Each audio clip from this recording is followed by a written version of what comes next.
राधे राधे दोस्तों, एक बार फिर से मेरे चैनल पर आपका हार्दिक अभिनंदन है।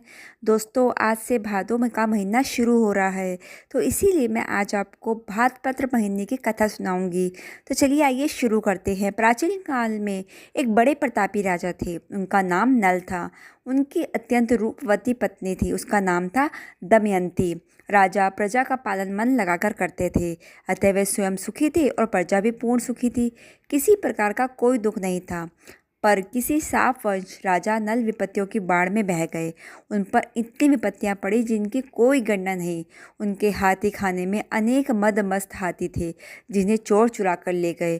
गुरसाल के सभी घोड़ों को भी चोर चुरा कर ले गए। डाकुओं ने उनके महल पर धावा बोला और सब कुछ लूटकर आग लगा दी। बचा खुचा सब सुहा हो गया। ज्यों त्यों कुछ संभले तो जुआ खेलकर सब नष्ट हो गया। विपत्ति की सीमा ही लंघ गई। राजा रानी नगर छोड़कर राज्य से बाहर हो गए। जंगल जंगल घूमने लगे। पति पत्नी एक तेली के यहाँ पहुंचे। तेली ने दोनों को आश्रय दिया। उसे ज्ञात नहीं था कि ये नल और दमयंती है। नल को कोलू के बैल हाँकने का काम सौंप दिया और दमयंती को सरसों साफ करने का।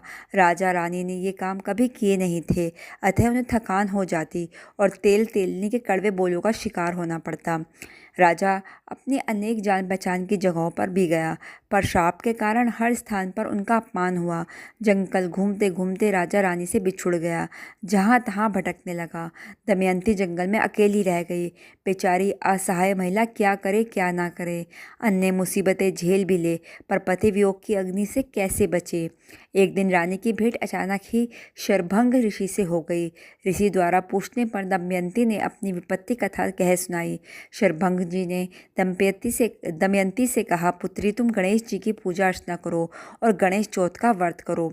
रानी जो साधनहीन थी, ज्यों त्यों करके उसने गणेश जी का व्रत किया। उस व्रत के प्रभाव से रानी को उसका पति मिल गया और पति को खोया हुआ राज्य मिल गया। राजा रानी गणेश जी के भक्त हो गए। दोस्तों, भादो महीने में कई तीज और त्यौहार पड़ते हैं, इसलिए हिंदू कैलेंडर का ये छठा महीना है, जो कि बहुत खास होता है। दोस्तों, उत्तरा भाद्रपद नक्षत्र का योग बनने से इस माह का नाम भाद्रपद है।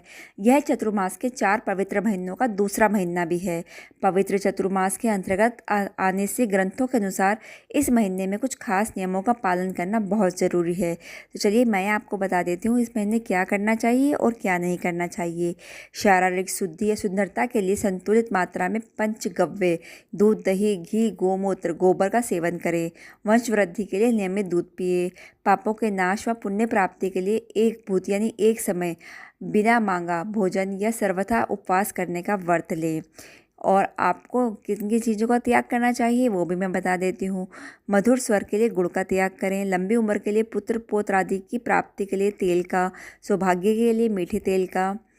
स्वर्ग प्राप्ति के लिए पुष्पादि भोगों का। पलंग पर सोना, भार्या का संग करना, झूठ बोलना, मांस, शहद और दूसरों का दिया दही भात आदि का भोजन करना। हरी सब्जी, मूली या बैंगन आदि का भी त्याग कर देना चाहिए। दोस्तों, भाद्रपद चातुर्मास के 4 महीने बहुत पवित्र माने जाते हैं। दोस्तों, आपको कैसी लगी ज़रूर से ज़रूर बताइएगा और ज़्यादा से ज़्यादा लोगों में शेयर भी ज़रूर कीजिएगा।